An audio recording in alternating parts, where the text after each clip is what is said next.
마태복음 10장 34절로 42절까지 보겠습니다. 마태복음 10장 34절로 42절까지. 내가 세상에 화평을 주러 온 줄로 생각지 말라. 화평이 아니요 금을 주러 왔노라. 내가 온 것은 사람이 그 아비와 딸이 어미와 며느리가 시어미와 불화하게 하려 함이니 사람의 원수와 자기 집안 식구리라. 아비나 어미를 나보다 더 사랑하는 자는 내게 합당치 아니하고 아들이나 딸을 나보다 더 사랑하는 자도 내게 합당치 아니하고 또 자기 십자가를 지고 나를 쫓지 않는 자도 내게 합당치 아니하니라. 자기 목숨을 얻는 자는 잃을 것이요 나를 위하여 자기 목숨을 잃는 자는 얻으리라.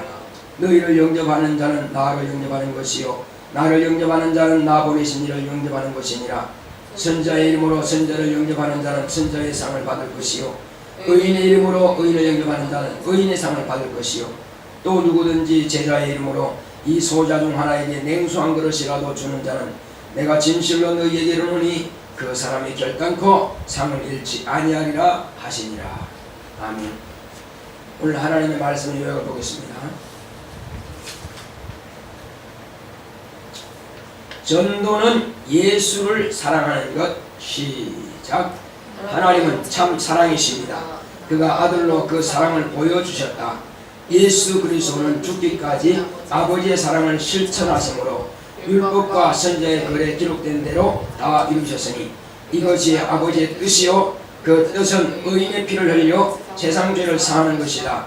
예수는 자신의 목숨보다 아버지를 더 사랑하심으로 당신의 목숨을 내어놓고 아버지의 뜻인 사랑을 세상에 보여주셨다. 그는 세상의 평강의 왕으로 오셨으나 그가 세상에 오실 때 세상 임금은 피비린내나는 살육을 시작했다. 평화를 얻기 위해서는 피의 대가를 지불했다. 영원한 평화를 얻기 원한다면 성령의 금을 받아야 참된 평화를 얻을 수 있다. 주 예수를 믿으라. 그리하면 너와 내 집이 구원을 얻으리라. 이때로부터 다툼과 불화가 시작되고 성령의 금인 하나님의 말씀을 가진 자가 불의를 이기고 의의 면류관을 받는다.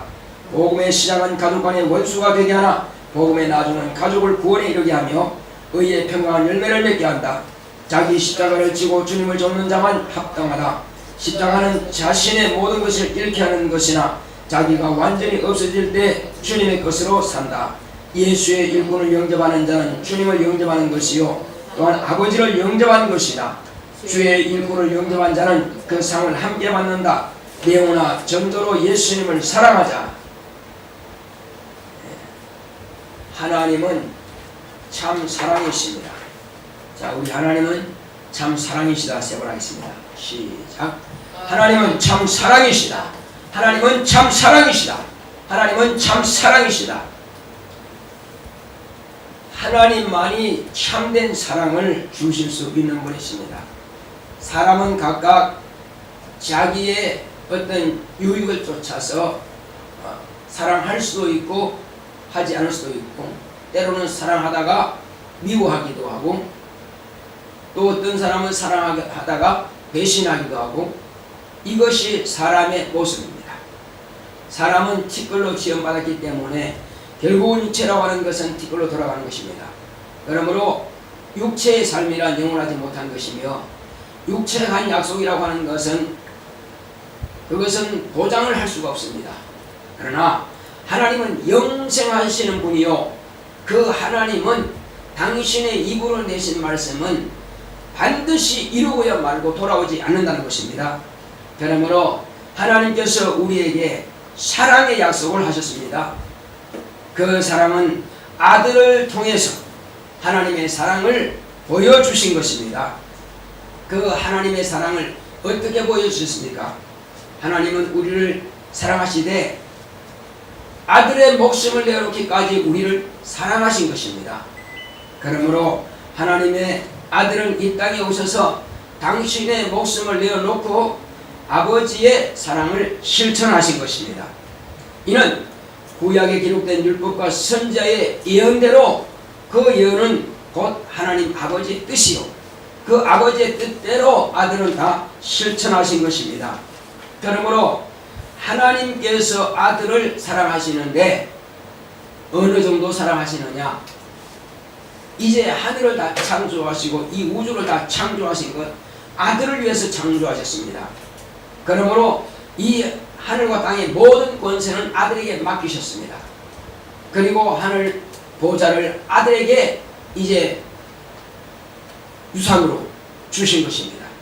그러므로 하나님의 아들은 저 하늘나라를 아버지께로부터 유업으로 받은 것이죠. 그러므로 하늘나라를 아들은 상속받은 것입니다. 모든 천사들은 하나님의 아들을 섬기는 일을 하는 것입니다. 그러므로 하나님의 아들을 위해서 천사들은 지원받은 것입니다. 자, 그러므로 이제 하나님의 아들은 이 땅에 아버지께서 당신을 얼마나 사랑하신 줄을 압니다.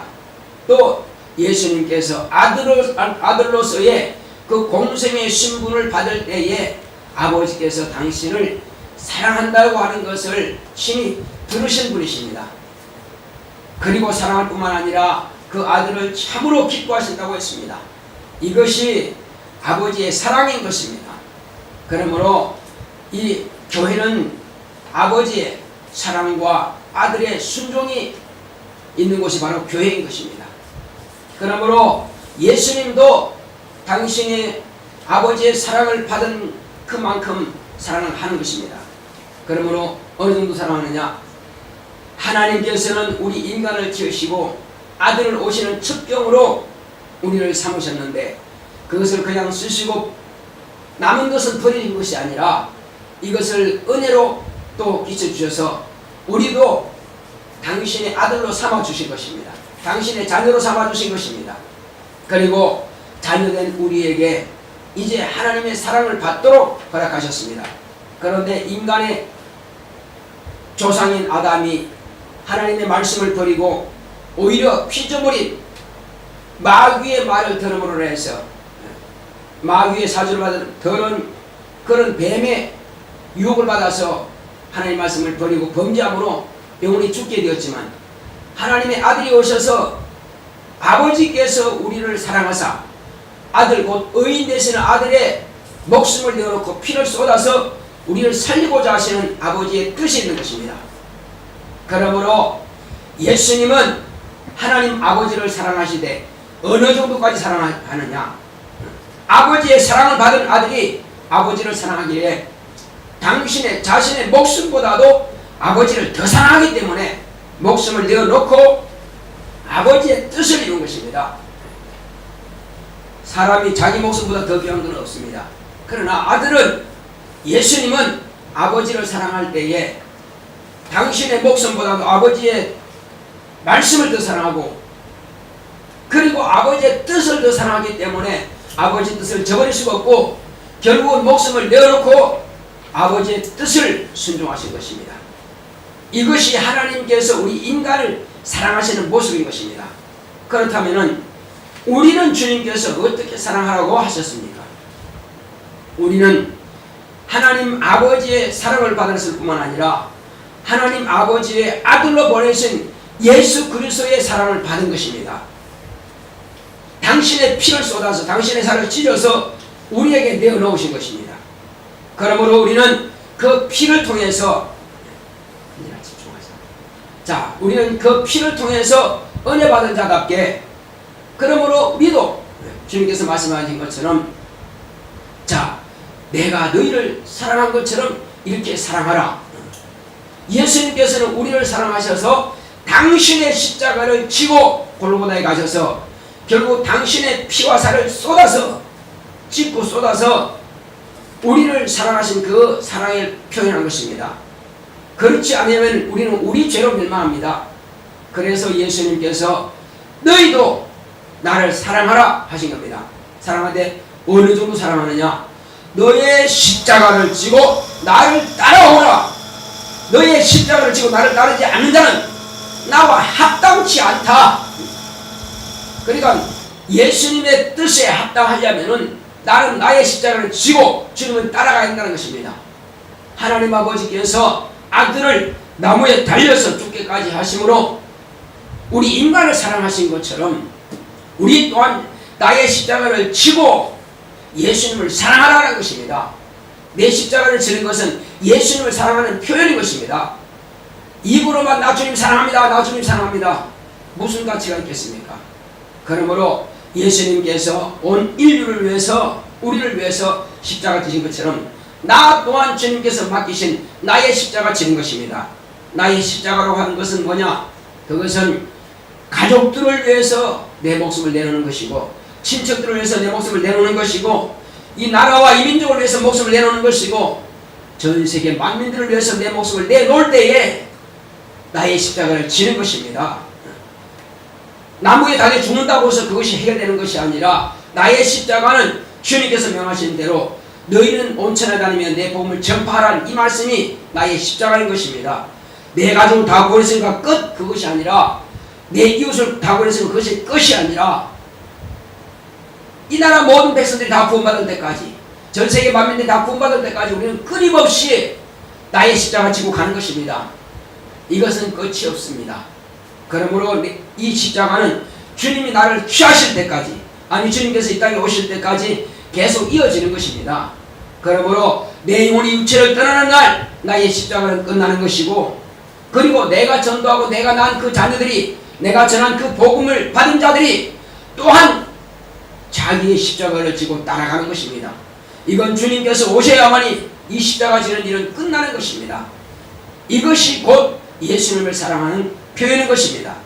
그러므로 내 형제들뿐만 아니라 우리 학교의 학우들, 또 우리 직장의 동료들, 모든 사람들을 위해서 내 목숨을 내놓기까지 아낌없이 그들에게 재물도 내놓을 수도 있고, 물질도 내놓을 수도 있고, 또 내 시간을 내놓을 수도 있고, 내 지식을 내놓을 수도 있고, 아낌없이 내가 가진 모든 것을 다 사용하여 내 오직 이 흙덩이만 흙으로 돌아가게 하고, 내가 지금까지 은혜로 받았고 사랑으로 받았고 거저 받은 이 하나님의 생명의 복음을 내 안에 흙 속에 묻어둘 것이 아니라 끄집어내어서 이 보화를, 이 산떡을 많은 사람들에게 나누어줘서 살리는 것이, 곧 이것이 예수님을 사랑하는 표현인 것입니다. 자, 그렇다면 우리는 예수님께서 이 땅에 평강의 왕으로 오셨습니다. 평강의 왕으로 오셨다는 것은 예수님께서 평안을 주신다는 것입니다. 그런데 평강의 왕이 이 땅에서 나자마자 세상 임금은 아주 엄청난 살육의 역사가 일어나게 된 것입니다. 그러므로 이 땅은 그냥 끝나는 것이 아니라 피비린내 나는 그 살육의 역사. 아니, 평강의 왕이 오셨는데 왜 피비린내 나는 이런 살육의 역사가 일어나느냐 이겁니다. 그것은 세상과 하늘나라와 완전히 구별되는 것을 말하는 것입니다. 세상은 사랑하는 것이 마지막은 죽이는 것입니다. 제가 어떤 사람의 귀신을 쫓아내는데, 너 이 사람 속에 왜 들어왔느냐 우주고 명령하니까는, 나는 내 손자를 보러 왔고 난 내 손자를 사랑하기 때문에 왔다는 거예요. 손자를 사랑하는데 왜 아이를 아프게 만들고 열나게 만들고 감기 걸리게 만들고 고통 주느냐, 네 사랑이 뭐냐 이렇게 물었더니, 내 사랑은 나와 같이 있는 것이지, 내가 데리고 있고 싶은데 그럼 어떻게 하는 거냐, 죽이는 것이지. 세상의 사랑은 마지막은 죽음인 것입니다. 마지막은 죽음이에요. 귀신이 사랑한다는 것은 죽여서 같이 귀신 되겠다는 것입니다. 그래서 같이 지옥 가겠다는 것입니다. 세상에서 사랑의 끝이 바로 지옥 가는 것이 그것이 사랑의 끝입니다. 그러나 하나님의 사랑은 그게 아니죠. 평강의 왕이라고 하는 것은 당신이 지옥에 가는 두려움을 끝내는 것입니다. 그리고 모든 전쟁을 끝내는 것입니다. 영원한 평안, 영원한 사랑, 영원한 행복만이 평강의 왕이 우리에게 주시고자 하시는 것입니다. 그러므로 세상과 하늘나라는 완전히 질적으로 다르다는 것입니다. 그러므로 예수님께서 이 땅에 오셨을 때에 피비린 나는 그런 살육의 현장이 있었지만은, 하나님께서 그 아들은 피하게 하사 30년이 참에 이제 그 아들은 이 땅에 비로소 아버지의 사랑을 나타내시게 된 것입니다. 그러므로 이제 은혜 가운데에서 이 땅에서 우리는 평안을 얻기 원한다면 예수님께서 지불하신 그 피의 대가를 우리가 알고 인정하고 내가 모셔드리고 맞이하여야만 될 것입니다. 너희가 내 안에, 내가 너희 안에, 내 말이 너희 안에 하신 것은 피의 옷을 입은 하나님의 말씀을 내가 입는 것이고, 주님 안에 들어가는 것은 또 그 피가 내 안에 들어오시게 해야 되는 것입니다. 그러므로 그 예수님의 보혈의 공로는 곧 나에게 평강을 주시는 말씀인 것입니다. 자, 그러므로 이 평강이 어디에서 나오느냐? 자, 예를 들어 보겠습니다. 두 나라가 지금 갈등을 하고 있어요. 무기 경쟁을 하고 있습니다. 그렇다면은, 자, 무기 경쟁을 하고 있는데 왜 무기 경쟁하느냐? 두 나라가 협상 테이블에 딱 앉게 되면은 더 강력한 무기를 가진 자가 우위를 선점하는 것입니다. 그래서 어떻게 할래? 만약에 내가 내 말을 안 들어주면 이것 가지고 너를 때려버리겠다. 그러면 약한 자는 한 번만 봐주십시오. 그러면 내가 이렇게 주겠습니다. 이것이 바로 무기 경쟁의 협상입니다. 현재 우리 남북한의 무기 경쟁에서는 우리가 거의 백패할 수밖에 없습니다. 저쪽은 핵무기를 가지고 있고 이쪽에는 일반 재래식 무기를 가지고 있다 이겁니다. 재래식 무기가 아무리 쎄봐야 핵무기에는 게임이 안 됐습니다. 그러므로 계속 협박합니다. 그리고 이제 저들은 이 남한은 완전히 다 초토화시킬 수 있고 완전히 없애버릴 수 있습니다. 그런데 이것보다도 더 두려운 것이 미국입니다. 왜? 미국에 지원을 하는 이상 그들도 만만치 않거든요. 그래서 그들이 할 수 있는 것은 미국까지 날아가서 미국을 초토화시킬 수 있는 그 능력을 기르면은 남한에 대해서 그냥 내줄 수 있는 그런 협상 테이블에 앉기 위해서 계속 개발을 하고 있습니다. 핵무기를 탑재해서 저 미국 본태를 떨을 수 있도록, 자, 그렇게 합니다. 그러므로 누가 더 강한 무기를 가졌느냐에 따라서 승패는 좌우되는 것입니다. 그렇다면은 우리는 마귀는 엄청난 무기를 가지고 있습니다. 마귀는 살상하는 최고의 살상 무기를 가지고 있습니다. 마귀는 모든 사람을 다 죽일 수 있습니다. 왜? 그는 사망의 세력을 잡은 자니까 다 죽일 수 있어요. 그리고 다 지옥으로 끌고 갈 수 있습니다. 그러면 마귀는 이런 엄청난 무기를 가지고 있는데 우리 무슨 무기를 가지고 있어야 돼요? 자, 무슨 무기를 가지고 있어야 될까? 우리도 마귀의 그 살인하는 그 사망의 세력을 잡은 그 권세를 가지고 있는 것을 이기려면은 뭔가 무기를 가지고 있어야 되잖아요. 우리는 딱 한 가지 있습니다. 능히 마귀를 이길 수 있고, 마귀는 그렇지만 임의로 함부로 살인할 수 없습니다. 하나님의 허락한 범위 내에서만 가능한 것입니다. 그리고 그 다음으로 마귀가 가장 큰 센 무기는 속이는 무기입니다. 거짓말하는 것입니다. 그러므로 북한이 핵무기 다음으로 더 강한 무기가 뭐냐? 거짓말하는 것입니다.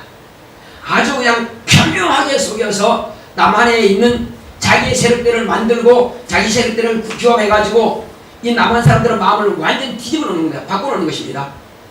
그렇게 스스로가 포기하도록, 스스로 자멸하도록 만들어가는 것이 또한 북한의 전략입니다. 똑같습니다.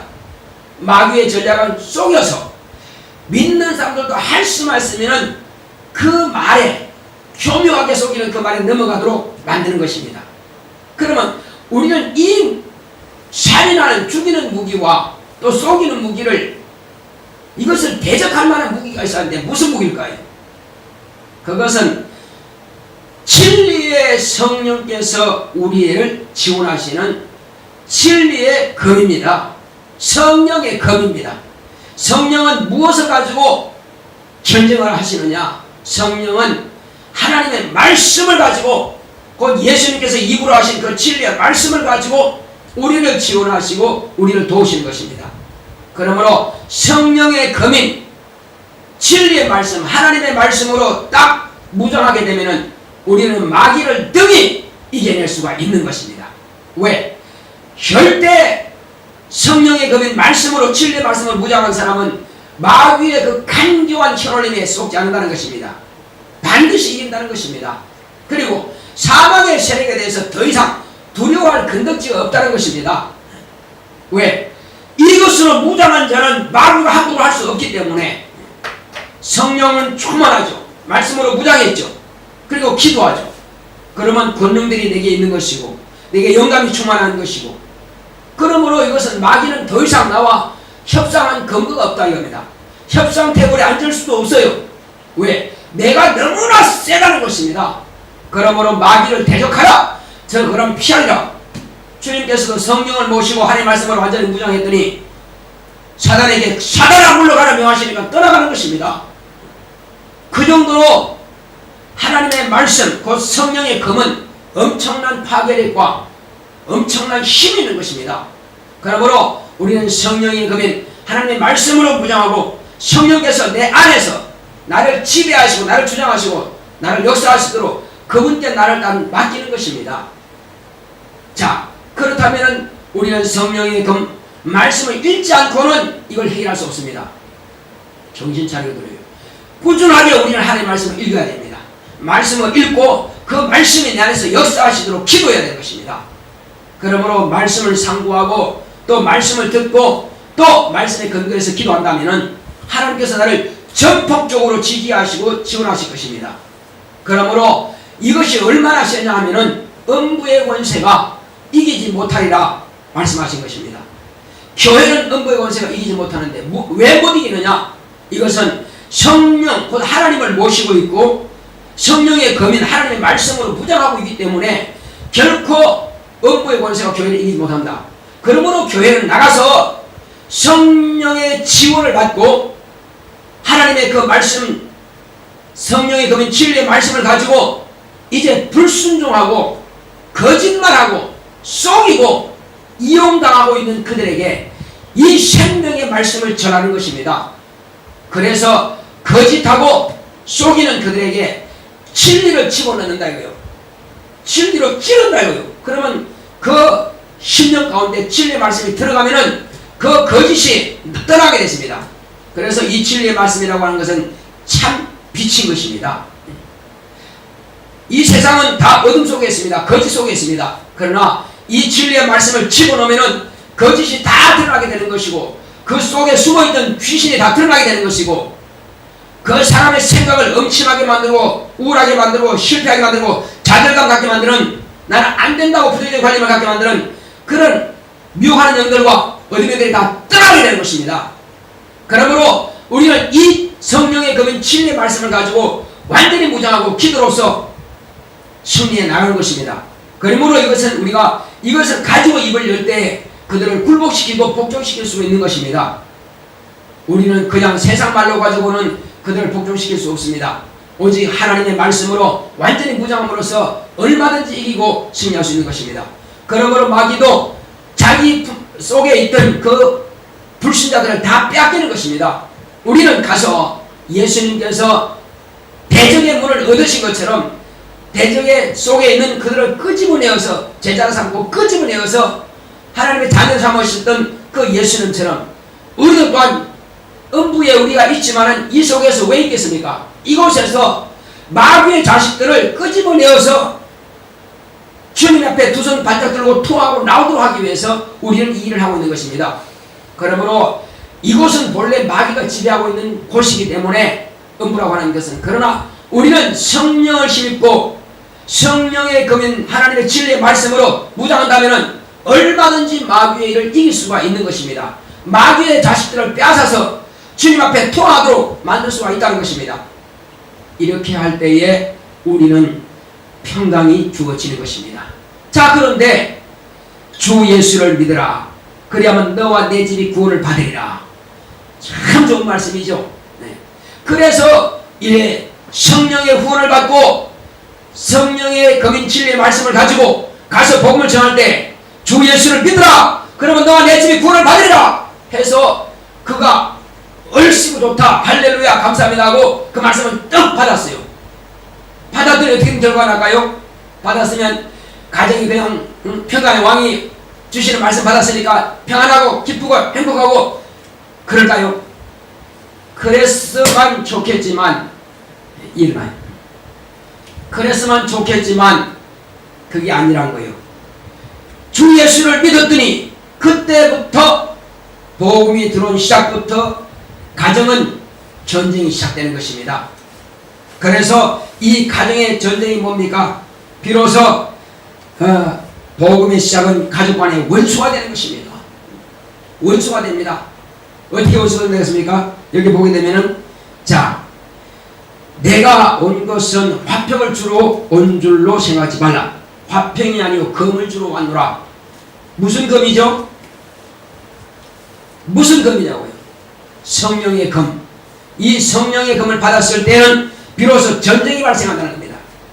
그래서 아비와 어미와 딸이, 또 아비와 그 아들이, 며느리와 시어미가 이렇게 막 전쟁을 치른다는 것입니다. 가정이 분란이 일어나고 엄청난 혼란이 일어나죠.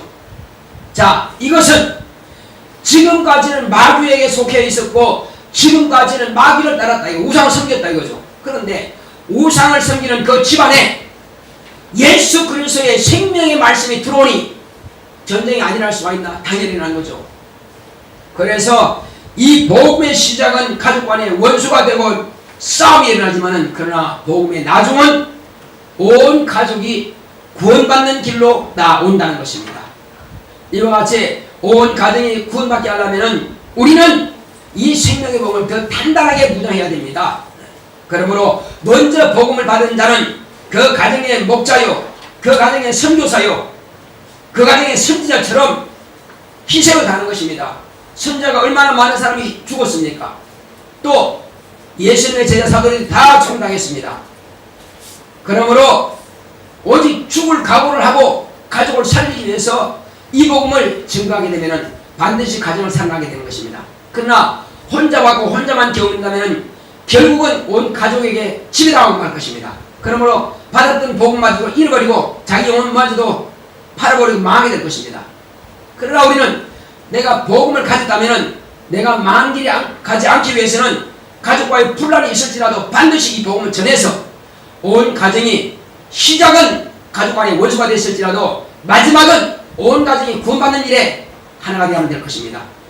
이것이 바로 오늘날 우리 가정이 구원받는 길이고, 또 친척이 구원받는 길이고, 이웃이 구원받는 길이요.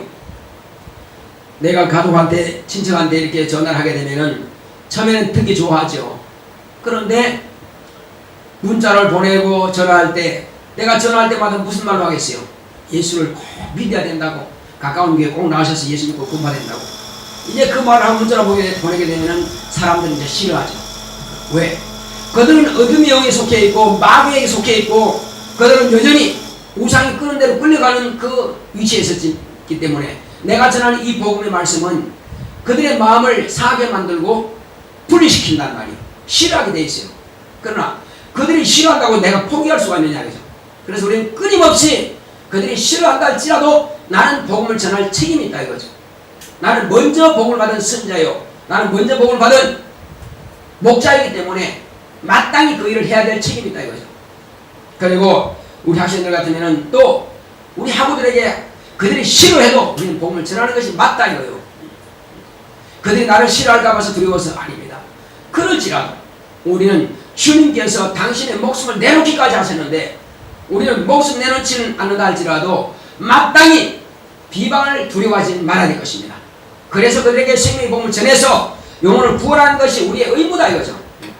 이것은 주님께서 곧 네가 너의 십자가를 지고 나를 쫓지 않으다는 나도 나에게 합당치 않다고 하신 말씀을 우리가 분명히 유념해서 드려야 할 필요가 있을 것입니다. 듣고 확실하게 그 말씀을 따라가는 것입니다.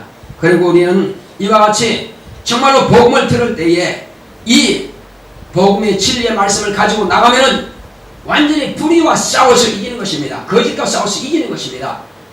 그렇게 할 때에 비로소 우리는 그 의의 멸류관을 받게 되는 것이죠. 마지막으로 사도 바울이 죽기 전에 이와 같이 내게 의의 멸류관이 준비되었다 이렇게 말할 수 있는 것은 그는 살아있을 때 동안에 열심히 복음을 전한 사람이에요. 성령 충만해서 성령의 금인 하나님의 말씀으로 무장해서 부지런히 복음을 전하고 태장으로 5번씩이나 맞았으니 말이요. 그리고 언제든지 집어던지기도 하고 여러가지 핍박과 죽음의 평지를 많이 넘나졌습니다. 그럴지라도 살아있을 동안에 이 복음을 전했습니다. 그래서 이제 마지막 유언과 같은 말을 남길 때는 나를 위해서 의의 벽을 멸관에 준비되었다. 우리는 이 말을 하기 위해서는 끊임없이 내 친척들과 이웃들과 동료들에게 이 생명의 복음을 전해서 주님이 가신 그 길을 따라갈 때에 우리도 준비되게 되는 것입니다. 그러므로 이제 우리는 이 땅에 사는 날 동안에 주님께서 십자가를 지셨으면 나도 지는 것이고, 주님께서 핍박을 받았으면 나도 받는 것이고, 주님께서 죽으셨으면 나도 죽는 것입니다. 죽음을 각오하고 이 길로 간다면 반드시 영생의 길이 우리에게 보장되는 것입니다. 가만히 있는 사람에게 영생을 주시는 것이 아니라 우리에게는 영생의 길이라고 하는 것은, 그 생명의 멸류관이라는 것은 내가 죽기까지 주님 앞에 충성하고 주님 앞에 목숨을 내놓으실 때에 내가 사는 길을 얻는 것입니다. 살고자 하면 죽을 것이요 죽고자 하면 산다는 것입니다. 육체의 목숨을 살고자 하면 영원히 죽을 것이고, 그 다음에 육체의 목숨을 죽음을 각오하고라도 영의 말씀을 따라 순종한다면 영생을 누린다는 것입니다. 자, 우리 이 땅에 산날 동안에 이제 내가 예수의 일을 하는 사람들을 또한 지원할 수 있도록 하시기 바랍니다. 그러므로 제가 아침에 전도할 때 보면은 어떤 사람들은 겨울 때는 따뜻한 커피를 갖다 주기도 하고, 또 배지를 갖다 주기도 하고, 또 약을 갖다 주기도 하고 이렇게 갖다 줍니다. 왜? 그 사람들은 내가 하는 이 일에 자기도 상을 같이 받겠다는 거죠. 맞습니다. 나를 믿는 소자에게 물 한 잔이라도 대접하면, 물 한 그릇이라도 대접하면 그건 결단코 상을 잃지 아니라 말씀하셨고, 또 선지자 이름으로 선지자를 영접하는 자는 선지자의 상을 받을 것이고, 의인의 이름으로 의인을 영접하는 자는 곧 의인의 상을 받을 것이고, 제자 이름으로 제자를 영접하는 자는 제자 상을 받는 것입니다. 그러므로 나는 큰 일을 하지 못했다 할지라도 그들을 영접해드리고 그들을 잘 모신다면, 잘 섬긴다면 그 상을 내가 받게 된다는 것입니다. 그러므로 우리는 이 땅에 사는 날 동안에 주님의 일을 하는 사람들을 잘 지원하고 또한 도우시기 바랍니다. 그러면 그들이 받는 상도 같이 나누게 될 것입니다. 자, 우리 장기들 때 주여 나로 하여금 이제 내가 주님께서 명하신 말씀을 잘 들었습니다. 주의 성령의 금연 말씀으로 무장할 것이며, 또한 이제 내가 정말로 주님의 일을 하는 사람들을 잘 지원하고 도울 것입니다. 그리고 이제 내 십자가 지고 똑바로 가겠습니다. 포기하지 않고 친척들과 이웃들과 가족들과 또 이와 같이 내 동료들에게 이 복음을 증거해서 그들을 살리겠습니다. 주의 나를 쓰시옵소서. 다 같이 가십니다.